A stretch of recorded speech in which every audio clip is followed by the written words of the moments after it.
Continuamos o nosso estudo sobre o antepenúltimo livro do Apocalipse, capítulo 20. No encontro passado, terminamos a primeira parte do Apocalipse, capítulo 20, que é a sorte do dragão. São 10 versículos acerca de uma realidade que está contida naquela afirmação do credo acerca de Jesus Cristo, que ele virá um dia para julgar os vivos e os mortos. Nesse julgamento, os demônios estão incluídos. Portanto, por ocasião do fim dos tempos, o diabo e os seus anjos serão julgados. Desse assunto tratam os 10 primeiros versículos do capítulo 20. Resumindo brevemente, o demônio, logo no início do capítulo 20, ele é algemado, ele é atirado no abismo e lá ele fica, esse abismo fechado, selado por cima, enfim, até que se completem 1000 anos. Depois ele é solto. Diz o versículo 7, depois desse período. Já sabemos o significado de 1000 anos e já sabemos por que o Senhor permite que ele seja solto. Ele sai, versículo 8, para seduzir as nações e reuni-las para o combate. Aqui não diz mais que ele vai seduzir aqueles que pertencem ao Senhor, mas as nações. Ainda vai haver esse combate final. E esse combate consiste em as nações organizadas sob a liderança do diabo. Elas vão cercar a cidade santa, o acampamento dos santos, a cidade querida, símbolo da igreja. Mas a igreja não será destruída, um fogo descerá do céu, devorará todas essas cidades. E finalmente, vejam no versículo 10, o destino de Satanás. O que é que lhe espera? O julgamento vai redundar na sentença do Senhor, que o lançará num lago de fogo e de enxofre, onde já estavam a fera e o falso profeta. Essas duas realidades nós já sabemos no capítulo 13 do Apocalipse. Dragão aparece no capítulo 12, e as duas feras a serviço dele, portanto a trindade, aspas, satânica, a tríade satânica, a tríade satânica é inteiramente, totalmente condenada. Depois da condenação de Satã e das duas feras a serviço dele, versículo 10, começa agora um julgamento jubiloso dele. Nosso Senhor Jesus Cristo já fala no capítulo 25 do Evangelho segundo Mateus. Começamos então o Apocalipse capítulo 20, versículo 11. Vi então um grande trono branco e aquele que nele se assentava. Os céus e a terra fugiram de sua face e já não se achou lugar para eles. Vi, evidentemente aqui o protagonista é o autor do livro do Apocalipse, é São João, o vidente, o apóstolo, o evangelista. Grande trono branco, trono grande e branco. O que significa esse trono? Grande e branco.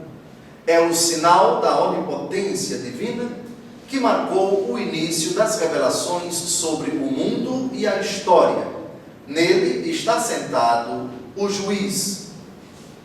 Nós já vimos esse trono, que apareceu inúmeras vezes no decorrer do livro do Apocalipse.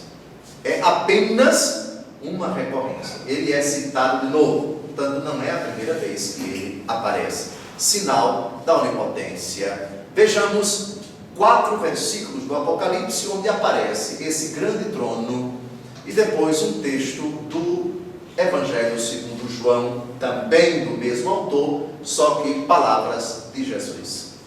Farei, Apocalipse 2, 23, farei perecer pela peste os seus filhos, e todas as igrejas hão de saber que eu sou aquele que sonda os rins e os corações, porque darei a cada um de vós segundo as suas obras.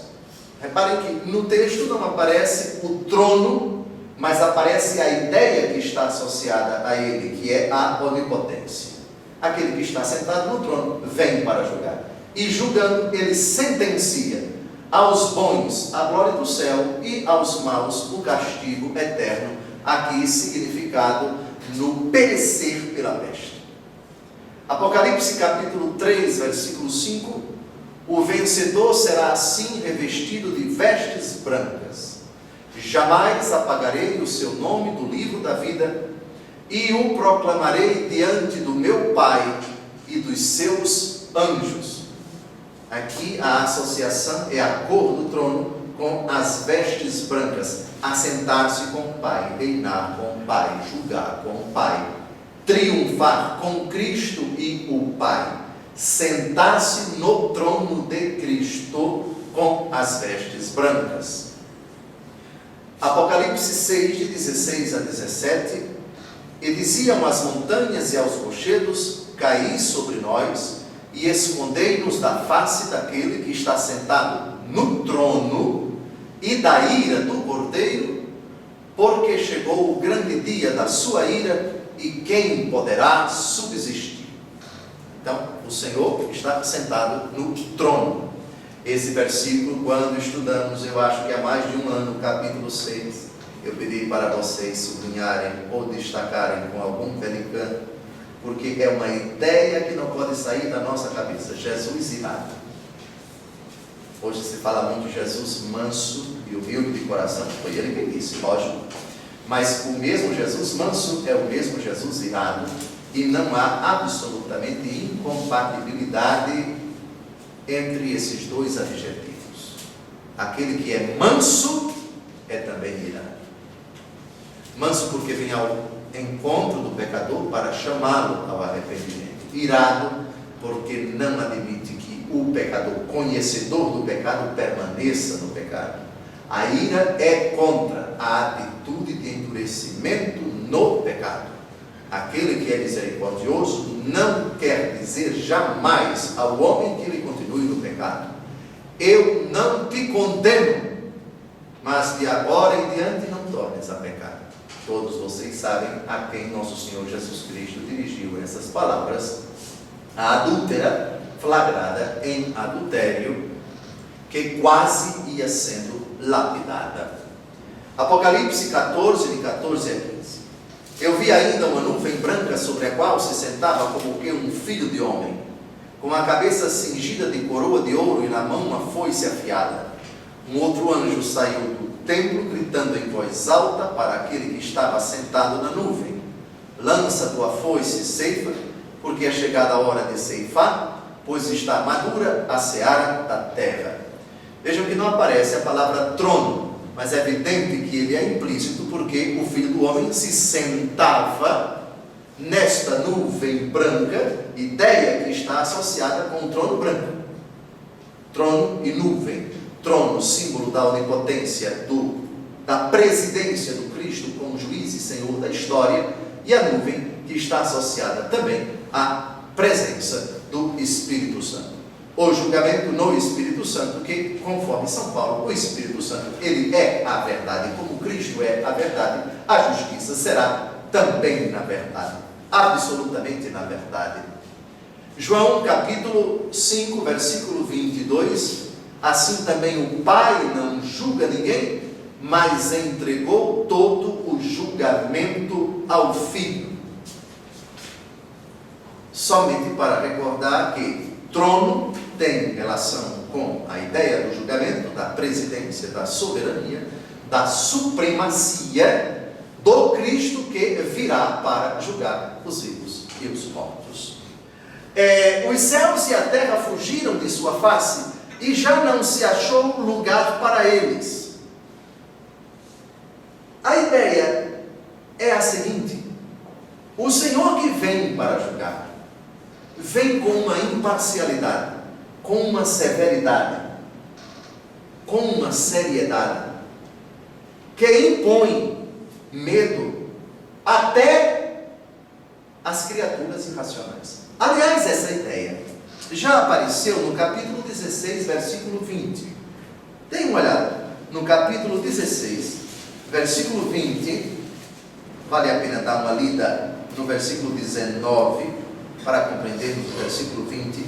A grande cidade foi dividida em 3 partes, e as cidades das nações caíram, e Deus lembrou-se da grande Babilônia para lhe dar de beber o cálice do vinho de sua ira ardente. Todas as ilhas fugiram, e montanha alguma foi encontrada. É claro que as ilhas não criam pés e saem por aí fugindo, que as montanhas criam asas e saem por aí desembestadas. Não, a ideia, estamos, lembrem-se, num livro carregado de simbolismos. A ideia absurda, humanamente falando, racionalmente falando, evoca exatamente isto.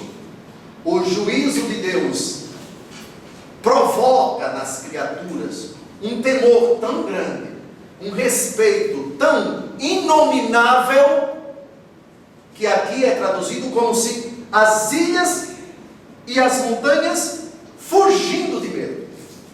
Tamanha é a seriedade, a severidade do julgamento de Deus aqui, nesse contexto, contra, em desfavor daqueles que perseguiram a igreja de Cristo, daqueles que perseveraram no seu pecado.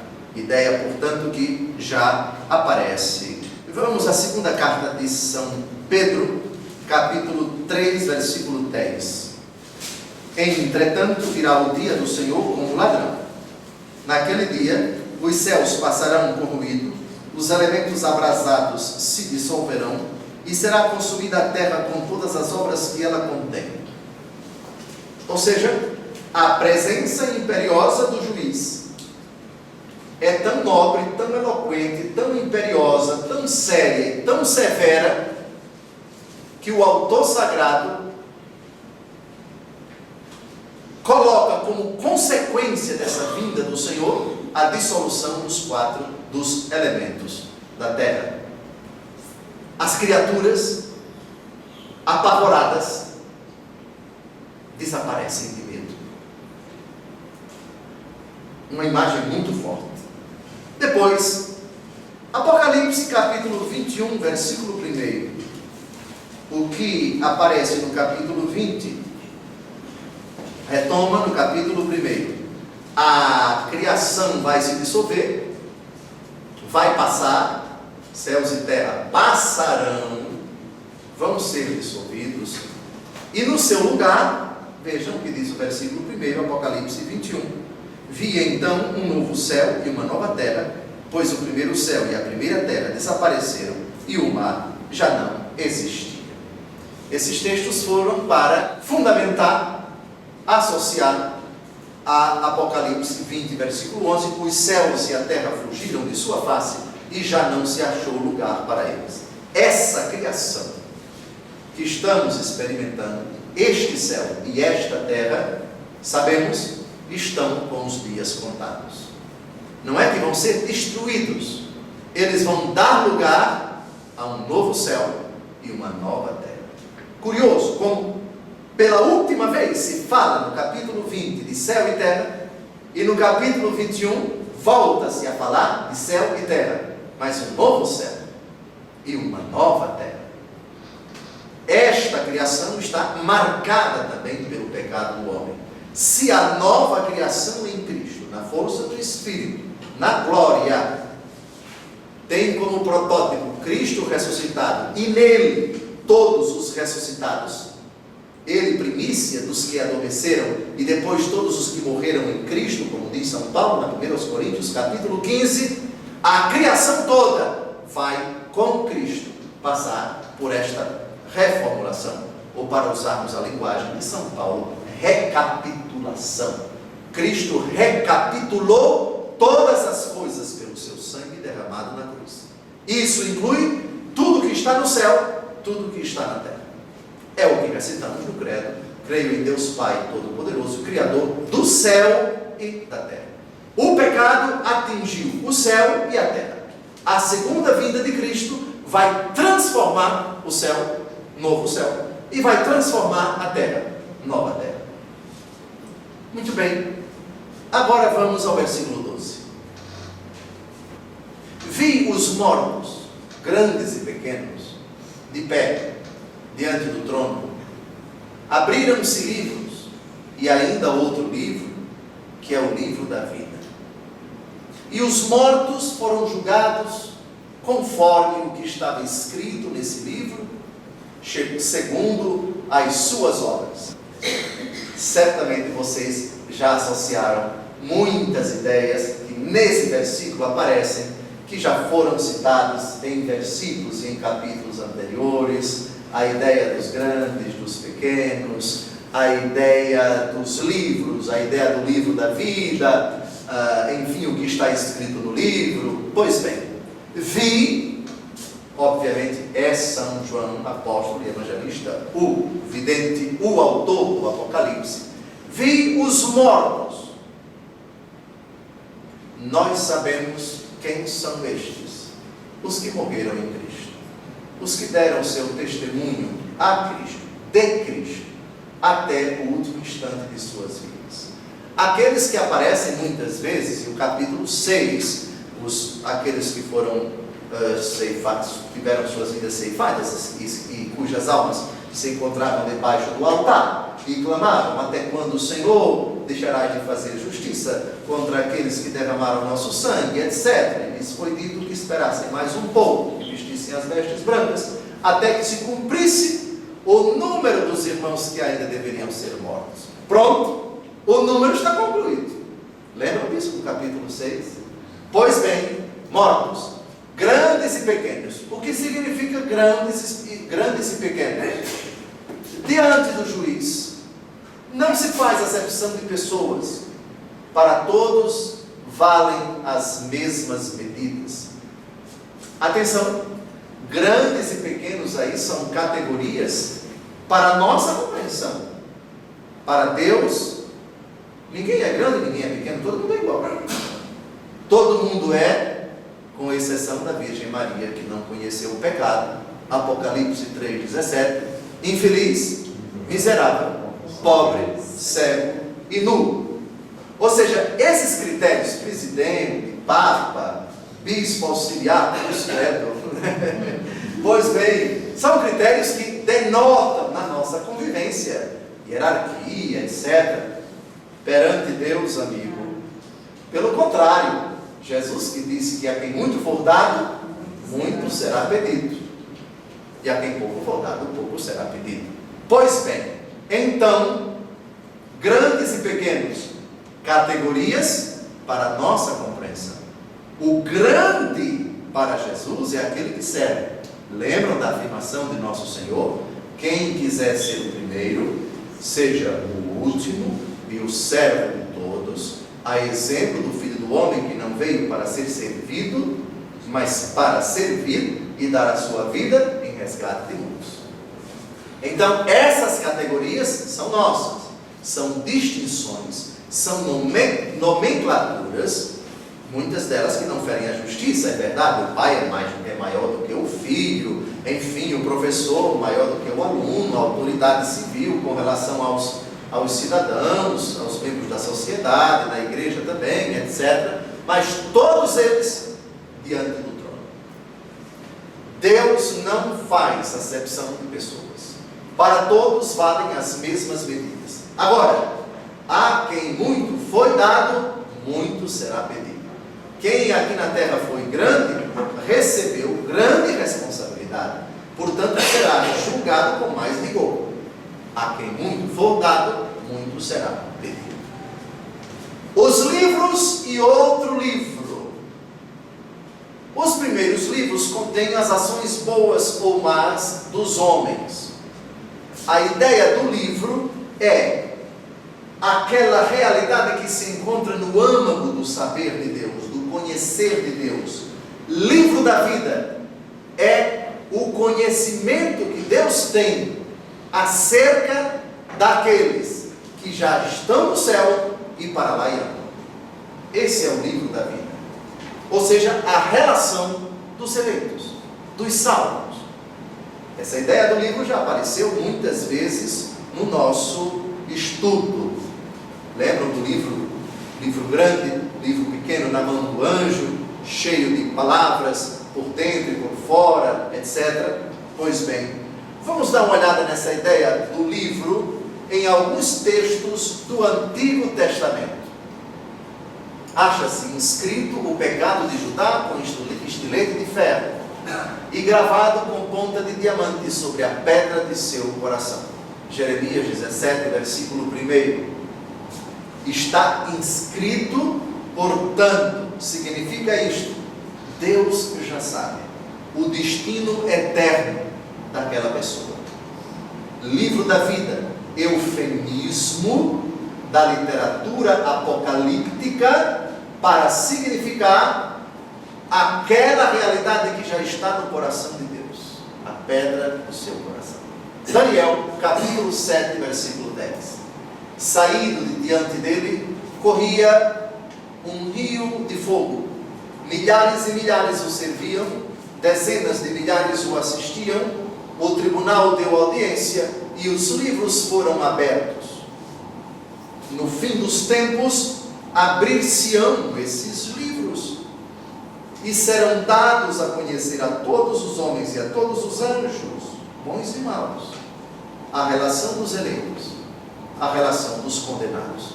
Essa ideia está bem clara no capítulo 25 do Evangelho segundo Mateus. Quando o Senhor vier em glória, ele reunirá todos os homens. Uns ficarão à sua direita e outros à sua esquerda. É o total de todos os homens, desde Adão até a última criatura humana que estiver aqui na terra, por ocasião da segunda vinda do Filho do Homem. Pois bem, Malaquias 3,16, assim falavam os que temem o Senhor, mas o Senhor ouviu atento. Diante dele foi escrito o livro que conserva a memória daqueles que temem o Senhor e respeitam o seu nome. O texto, de novo, consolida essa ideia. Livro no qual estão inscritos os nomes daqueles que temem o Senhor é o conhecimento de Deus. Deus já sabe, antes que o mundo fosse criado, Deus já sabia, se é que se pode falar de pretérito perfeito em Deus. Deus sabe dos eleitos. E isso é traduzido na linguagem apocalíptica com o livro da vida. O livro no qual estão inscritos os nomes dos que temem o Senhor. Lucas capítulo 10, versículo 20, agora no Novo Testamento, o próprio Jesus Cristo utiliza essa linguagem apocalíptica. Contudo, não vos alegreis, porque os espíritos vos estão sujeitos, mas alegrai-vos de que os vossos nomes estejam escritos nos céus. Por favor, não é em nenhum papel, garanto a vocês, não é em nenhuma tela de computador, muito menos em alguma parede ou alguma coluna de mármore. É a ideia que evoca: Deus já sabe que vocês são eleitos. Alegrai-vos, volte por favor, de que os vossos nomes estejam escritos nos céus. A ideia do livro da vida, a ideia da relação dos eleitos, dos salvos.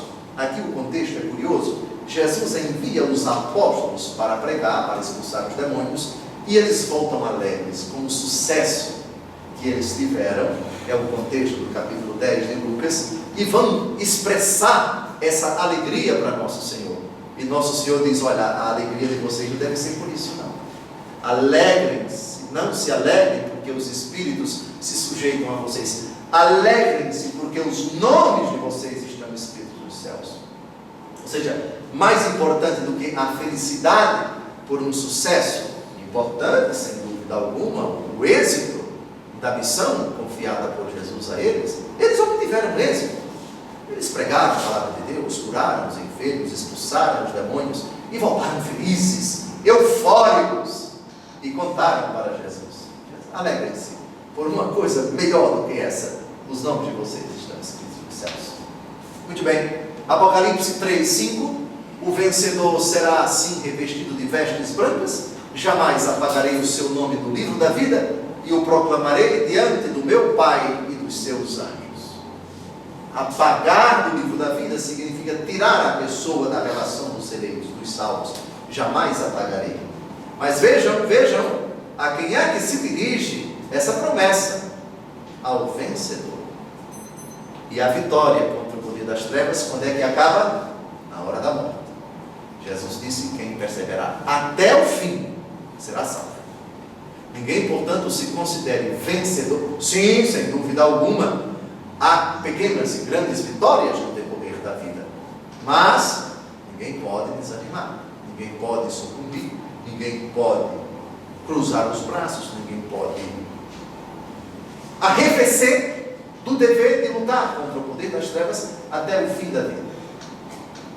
Porque, primeira carta de São Pedro, capítulo 5, versículo 8, o vosso adversário, o demônio, vos rodeia como um leão que ruge, buscando a quem devorar. Resistirem firmes na fé. Essa luta é até o fim da vida. Por isso Jesus diz no capítulo 24 de São Mateus: quem perseverar até o fim será salvo. Até o fim. Esse é o vencedor. Apocalipse 17, 8. De novo aparece a ideia do livro da vida. A fera que tu viste era, mas já não é.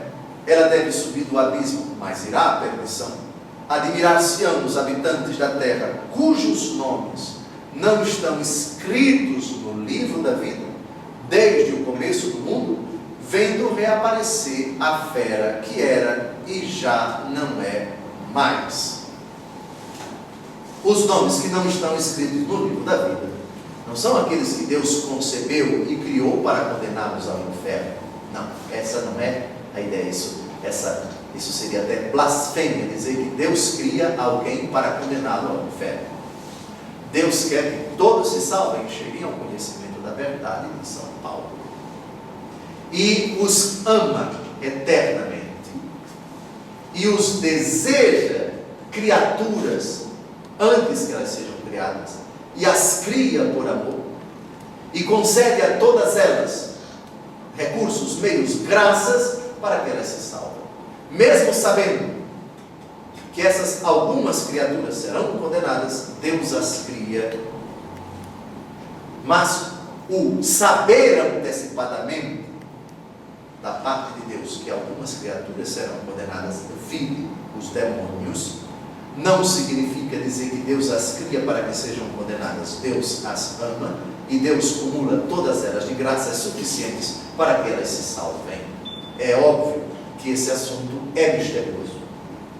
É óbvio que a nossa razão não consegue apreender com facilidade essa ideia.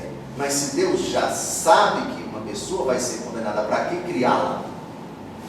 Eu tratei dessa questão em alguma homilia aqui em Santo Expedito, fazendo uma comparação, obviamente, uma comparação que precisa muito ser matizada. Toda vez que utilizamos o exemplo da nossa convivência para transpor para a realidade divina, sempre há um risco de se humanizar a realidade divina, o que não pode acontecer. Mas o exemplo mais ou menos que nos ajuda a compreender, a responder essa questão: a mãe. A mãe que, fruto da experiência dela mesma e dos seus pais e dos seus irmãos e dos seus amigos, dos seus vizinhos, de todos os seres humanos, a mãe sabe que gerando um filho vai trazer consigo, com esse filho, muito sofrimento, muitas apreensões. O filho, como todos os seres humanos, vai errar, vai pecar, vai decepcionar a mãe, vai ofender a mãe, vai agredir a mãe, enfim. Quem foi a mãe que já não teve decepções com seus filhos? Sobretudo naquela idade em que os hormônios estão transbordando, em que o filho é rebelde, não quer ouvir a mãe, e quer autonomia, quer independência, a senhora não sabe de nada, e grita e discute com a mãe. Quem foi a mãe que já não teve essa experiência? Todas as mães tiveram. Nem por isso, antes de engravidar, sabendo desse risco, deixaram de querer, de amar antes da gravidez, os filhos que viriam como fruto da sua união com o seu esposo. Eu sei que eles vão cometer erros, que eles vão cometer pecados, talvez até que vão me atingir, que vão me ofender, talvez até venham a me abandonar, talvez até no fim da minha vida eles não lembrem de mim, mas eu os amo desde já e quero colaborar com o gesto criador de Deus, quero amá-los, mesmo sabendo que eles, quando vierem à existência e começarem a crescer e começarem a caminhar com seus próprios pés, vão cometer muitos deslizes, etc. Mas vale a pena, por amor, por amor, por amor. Não é mais ou menos assim, senhoras e mães? Pois bem, então agora, guardando todas as proporções, é só transpor isto para o coração de Deus e talvez fique mais fácil, cada um responda: se Deus, antes que o mundo fosse criado, já sabia do número dos condenados, porque Ele criou aqueles que Ele já sabe que vão para o inferno. Todavia, apesar dessa comparação, a resposta ainda é um mistério. Afinal de contas, eu sou carne e osso como vocês. E eu, como vocês, sou limitado para compreender o mistério de um Deus cheio de amor, que antes que o mundo fosse criado, desejou criar todos os homens, os que vão para o céu e os que vão para o inferno. Aqueles que vão para o inferno não vão, não foram e não irão. Não irão e não foram e não irão, por um desígnio de Deus, por vontade de Deus, por castigo de Deus. Eu já disse a vocês que a realidade horrenda do inferno só pode ser compreendida à luz da fé, a partir do amor. Quem ama, compreende muito facilmente o inferno. Quem nunca amou, nunca vai entender o inferno. Jeremias capítulo 31, versículo 3: eu te amo com eterno amor. Eu te amo com eterno amor. Amor eterno nunca teve princípio, nem vai acabar. O amor de Deus por todos os homens e por todas as suas criaturas, incluídos os anjos maus, é amor eterno. Eterno. E esse é o ponto de partida para o inferno. Não é o amor que se transforma em ódio, em castigo. Amor que deixa de existir, que se transforma em acesso de fúria. Agora vou me vingar deles. Não. A ira de Deus é a sua justiça. E a justiça de Deus é o seu amor. E o amor de Deus é justo. A criatura pode se fechar em si. A criatura pode dizer não ao amor de Deus. Aí tem início o inferno. Eu sei que tu me amas, mas eu não aceito esse teu amor. Eu sei que tu me chamas para amar-te, eu não quero te amar. Pelo contrário, eu quero te odiar. Eu quero distância de ti. Teu amor me faz mal, me irrita, me enoja. Eu quero distância de ti. Eu não quero estar perto de ti. Quem pode dizer qual foi a parábola que Jesus utilizou no Evangelho segundo Lucas, que descreve exatamente isto? A parábola do filho pródigo. Dá-me a parte da herança que me cabe. A melhor parábola que descreve o inferno é essa. De um lado, o amor do pai. Do outro, a dureza do coração do filho. A compreensão do inferno é por aí. Muito bem. Vamos agora ao versículo 13. O mar restituiu os mortos que nele estavam. Do mesmo modo, a morte e a morada subterrânea. Cada um foi julgado segundo as suas obras. O mar devolveu os mortos. O mar, no Antigo Testamento, é símbolo do mal.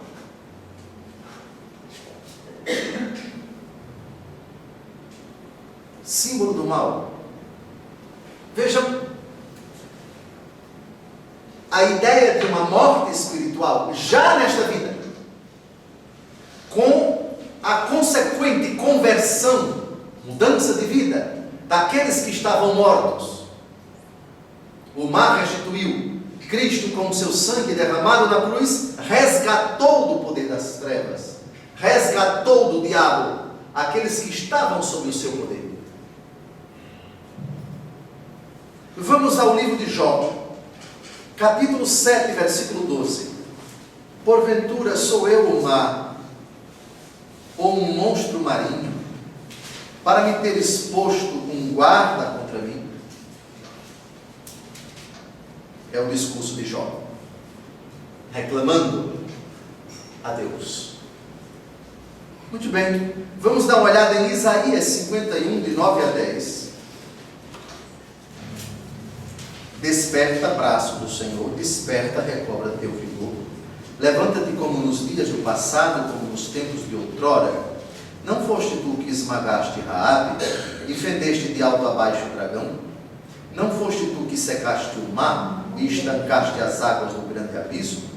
Tu que abriste no fundo do mar um caminho para por aí passarem os resgatados? O mar, símbolo do mal. Volte para Isaías 27, versículo 1. Naquele dia o Senhor ferirá com sua espada pesada, grande e forte, Leviatã, o dragão fugaz, Leviatã, o dragão tortuoso, e matará o monstro que está no mar. Então a ideia é retomada por São João. O mar como o lugar do Leviatã, do dragão, que é uma expressão utilizada pelo capítulo 12 do Apocalipse para significar Satanás. Mar, símbolo do mal, a morada do Leviatã, a morada do dragão, o dragão que no Apocalipse 12 é Satanás. Depois, Salmo 73, versículos de 13 a 14. O vosso poder abriu o mar, esmagastes nas águas as cabeças de dragões, quebrastes as cabeças do Leviatã e as destes como pasto aos monstros do mar. Então, o mar aqui não é essa realidade geográfica, essa parte do planeta Terra, mas é símbolo do mal. A vitória do Cristo possibilita a libertação daqueles que, ainda nesta vida, estavam mortos, isto é, sob o poder de Satanás. O mar restituiu os mortos que nele estavam, mortos espiritualmente, mortos em pecado mortal. Cada um foi julgado segundo as suas obras. Essa ideia é do próprio Jesus Cristo. Nós seremos julgados de acordo com a nossa conduta. São Paulo, na 2 aos Coríntios, capítulo 5, versículo 10, diz que todos haveremos de comparecer perante o tribunal de Cristo, onde cada um vai receber a recompensa pelos seus atos. Ideia que é retomada agora. Nós seremos julgados segundo as nossas obras. Nós não seremos julgados em comparação com os outros. Portanto, essa ideia, mas eu sou tão bonzinho em comparação com tantos outros que matam, que roubam. Esqueça isso, pelo amor de Deus. Pare de fazer essa comparação esdrúxula. Seu julgamento é absolutamente absoluto, com redundância e tudo. Qual é a diferença de absoluto para relativo? Absoluto é você sozinho. Relativo é você em relação aos demais, em comparação com os outros. Comparações não valem diante de Cristo. Ninguém se atreva, ninguém pense que o Senhor vai colocar na balança você e aquele bandido e vai dizer: olha, veja só, mas os dois aqui eu estou vendo que esse é muito mais pecador do que esse. Entre você e você vai para as profundas. Não existe isso. Cada um de nós vai ser julgado pelas suas obras, os seus atos. Obviamente que atos cometidos com inteligência, com vontade e com liberdade. um ato involuntário, não é meritório nem para o bem nem para o mal, por favor. Então, aqueles atos de uma criança de 3 ou 4 anos de idade, é imputável a responsabilidade, a culpa de uma criança nessa idade. Todavia, não podemos dizer com clareza a partir de que idade um ser humano já sabe discernir o bem do mal.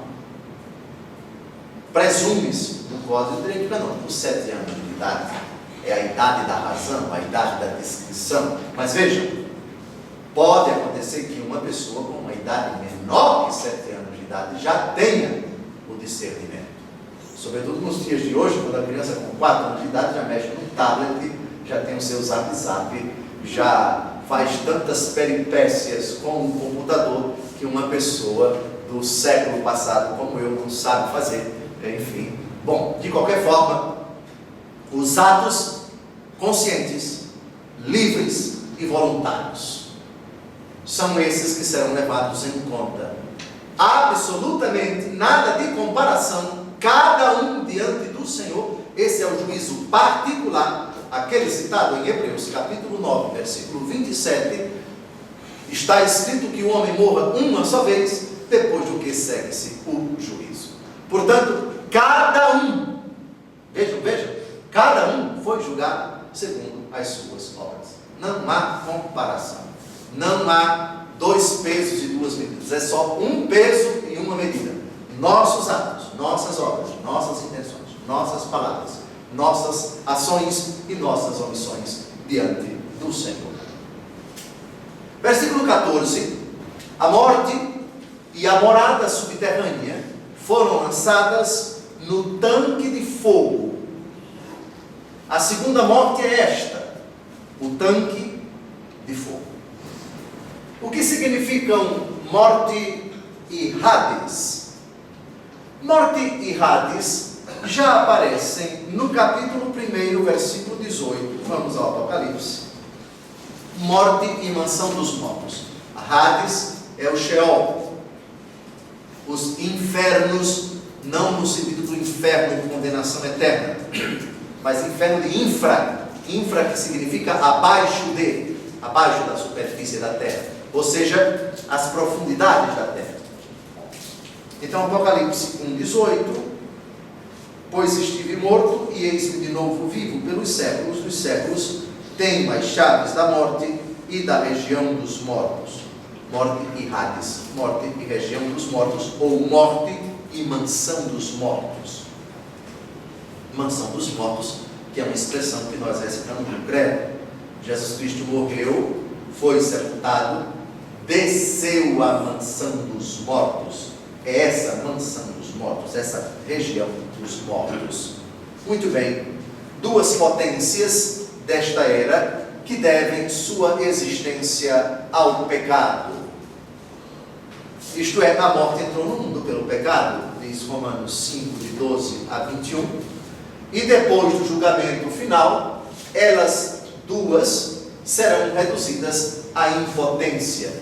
Eu acho que não precisa citar Romanos 5, de 12 a 21, mas eu não sei se o Hélio colocou Apocalipse 20, versículo 10. O demônio sedutor delas foi lançado num lago de fogo e de enxofre, onde estavam a fera e o falso profeta, e onde serão atormentados dia e noite pelos séculos dos séculos. O tormento eterno, não vamos explicar esse versículo 10, porque acabamos de explicar, inclusive, no final do encontro passado. E Apocalipse 21, 4, vejam, no céu não se falará de morte, não se falará de mansão dos mortos, não se falará de sepultamento, não se falará de envelhecimento, não se falará de luto, não se falará de dor, não se falará de lágrimas. Essas realidades simplesmente não existirão. Enxugará toda lágrima de seus olhos, e já não haverá morte, nem luto, nem grito, nem dor, porque passou a primeira condição. Vejam, no fim dos tempos, o mar restitui os mortos que nele estavam. Já sabemos que o mar é símbolo do maligno. O maligno devolve para Jesus aqueles que ele arrancou de Jesus, numa vida de pecado. Caiu no pecado. O demônio os arranca do poder de Jesus. Arrependeu-se, converteu-se, foi renovado, purificado, transformado pelo sangue de Cristo e pela força do Espírito. O mar os devolve. Na marra. O mar restituiu os mortos que nele estavam. Do mesmo modo, a morte e a morada subterrânea. E aqui vocês pensem em todos os que já partiram. A morte os tragou, tirou-os da nossa presença. Partiram e nos deixaram com uma saudade tão grande, com a vontade de vê-los, com o desejo de reencontrá-los, de abraçá-los. Mas, um dia, a morte e a morada subterrânea vão devolvê-los para Jesus. A ressurreição. A ressurreição. E cada um foi julgado segundo suas obras. Quando o Senhor vier, acontecerá o que professamos no credo, de onde há de vir para julgar os vivos e os mortos. Vivos e mortos aqui nos dois sentidos, físico e espiritual, viu? O que recitamos no credo, vivos e mortos, nos dois sentidos. Muito bem. A morte e a morada subterrânea foram lançadas no tanque de fogo. Ou seja, realidades banidas da existência eterna dos eleitos.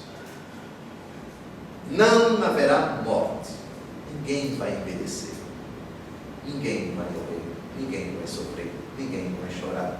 Ninguém vai se entristecer. Ninguém vai enlutar-se. Absolutamente. Muito bem. E chegamos no versículo 15, o último desse antepenúltimo capítulo.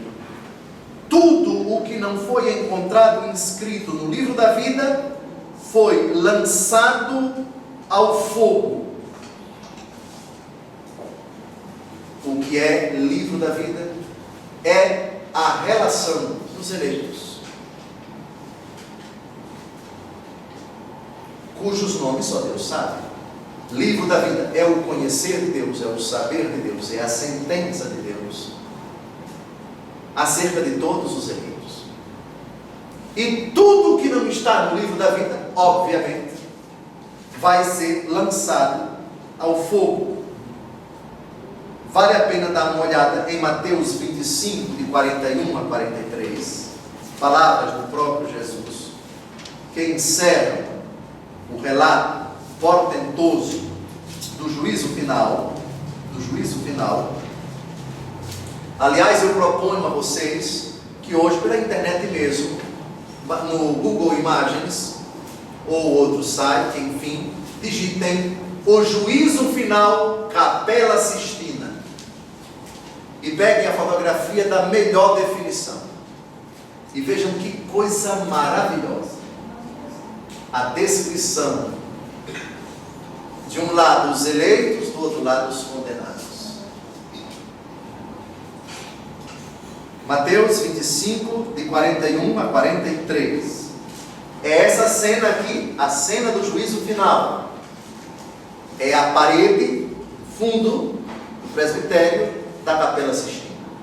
Uma obra, quem é o autor? Michelangelo. Muito bem. 41. Voltar-se-á em seguida para os da sua esquerda, e lhes dirá: retirai-vos de mim, malditos, ide para o fogo eterno. Vejam a ideia de fogo, no versículo 15, destinado ao demônio e aos seus anjos, porque tive fome e não me destes de comer, tive sede e não me destes de beber, era peregrino e não me acolhestes, nu e não me vestistes, enfermo e na prisão e não me visitastes.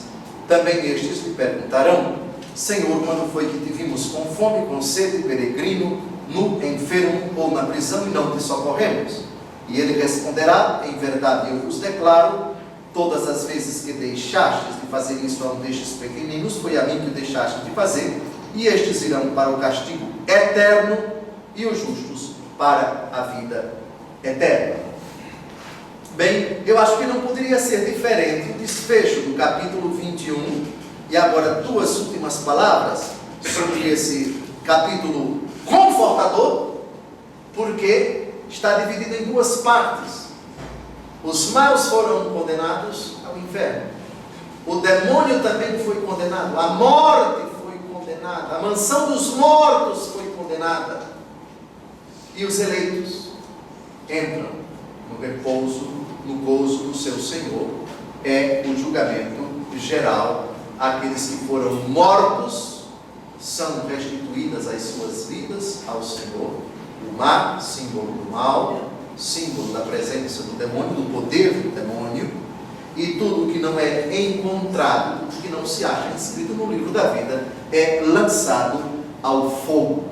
Eis o que nos aguarda, eis o que nos espera, o desfecho da nossa história pessoal, se vivermos como o Senhor, evidentemente, se permanecermos na graça do Senhor, e de todos os fiéis a Cristo, seja do passado, seja do presente, seja do futuro, é esse desfecho glorioso, jubiloso.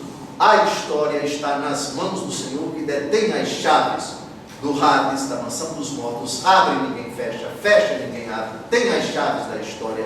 É o alfa, é o ômega, é o princípio, é o fim da história, é o Rei dos Reis, é o Senhor dos Senhores. Nada escapa de suas mãos, dos seus juízos infalíveis, sapientíssimos, e o desfecho para os que perseverarem na graça de Cristo é esse desfecho maravilhoso que agora vai ser desdobrado nos dois últimos capítulos. Atenção, esses dois últimos capítulos são somente de gozo, de júbilo, e é o que nos aguarda nos próximos encontros. Os dois últimos capítulos tratam da felicidade sem fim, da grande bem-aventurança, da feliz, da ditosa felicidade que os olhos não viram, que os ouvidos não ouviram, o que Deus preparou para aqueles que o amam. Boa noite, até o próximo encontro, se Deus quiser.